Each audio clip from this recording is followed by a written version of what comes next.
ভাই ওই ভাই তোমার কাম দিছি তুমি তো অকাম থাকো ভাই এটা ওয়াকাম করতে না তো আপনি কাম এত ঠাদি সাত দিদি মাটি দিবে গাছ লাগাইবে আর তুমি কি হলো হ্যাঁ ভাই গাছ তো লাগাবো গাছই লাগাবো তোমার তো কাম দেবে তো দেখি পুতাই দিছি না ভাই এই রাগারাগি কি হলো ভাই এই সরাও না ভাই এটা লাগাচ্ছি এটা দিলি পরে আপনি সাত বল খাচ্ছি আপনি বোঝেন না রাগারাগি মানে রাগা হলে তুমি হলো হ্যাঁ না না ভাই মোটামুটি ভাই ভাই ভাই ভাই মারেন না কথাটা শুনে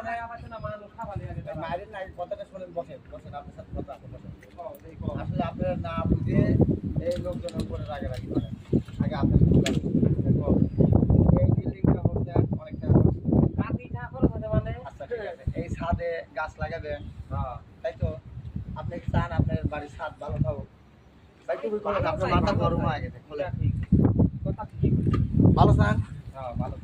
আমার কাম দিচ্ছেন আমু চাই আপনার বাড়িটা ভালো থাকুক পরবর্তীতে যাতে অন্য একটা কাম পাই এটা কি করছেন এটা ওয়াটারপ্রুফ করেন নিচে ওয়াটারপ্রুফ করেন নাই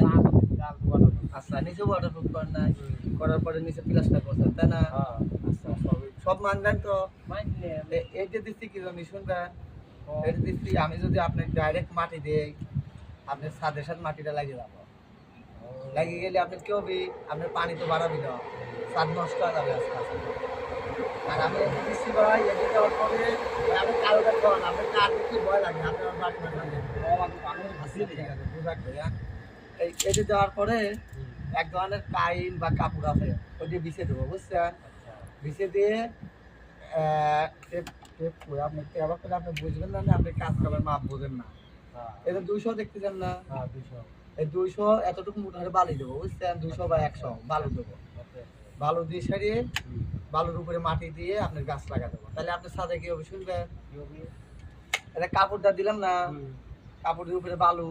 বালুর উপরে মাটি তাহলে মাটি বৃষ্টির পানি হোক বা আপনার পানি দেন গাছে সে পানিটা আস্তে আস্তে নামবে বালুর পর দাম পাবি তাহলে বালুর পর দিয়ে বালুর ভিতর দিয়ে মাটি দেওয়ার পারবি না বুঝছেন তাহলে পানিটা একবার সাদা এই এদের ভাষা দেখতেন না এই ভাষা দিয়ে নিচে চলে যাবে হ্যাঁ একা আস্তে আস্তে নিচে যাবে নিচে আসে পানিটা ওই যে আপনি যে বরান করে রাখছেন যে পাইপ ওই পাইপ দিয়ে নেমে যাবে বুঝছেন নেমে গেলে আপনি নিচে পরিষ্কার থাকলে মাটির রসটা আপনার ছাদে গেল না তাহলে আপনি ছাদ নষ্ট হবি তাহলে কি আপনি ভালো হইলাম না ক্ষতি হইলাম ভাই না বুঝে আপনার মিস্ত্রির উপরে মামু আপনি খুলে কবেন না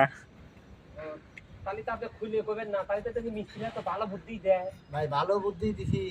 আপনি বোঝেন নাই মানে পয়সা লাগুক মানে আপনার দামি বাড়ি আপনি এত টাকা পয়সা খরচ করে বাড়ি করছেন আপনার বাড়িটা নিরাপদ থাক আপনি নিরাপদ থাক এটা আমরা চাই আপনার ছাত্র যদি ড্যামেজ হয়ে যায় পরবর্তীতে আপনি আমার নামে কমপ্লেন দেবেন নাকি তাহলে আমি যে কাজ করতে এত টাকা দিয়ে কাজ করাচ্ছেন আপনার কাজটা তো আমার বুঝে দেওয়া লাগবে তাহলে ভাই কিছু মনে করেন না ঠিক আছে ভাই সমস্যা নাই আপনারা না বুঝলে বুঝাই নেবেন আর আপনার আশেপাশে যারা বাড়িঘর করতেছে তাদেরকে এইভাবে সুন্দর করে বুঝাই দিন না মিস্ত্রি যদি টাকা যদি বেশি নেয় মিস্ত্রি ভালো সুন্দর করে এভাবে বুঝাই দেন ভাইয়া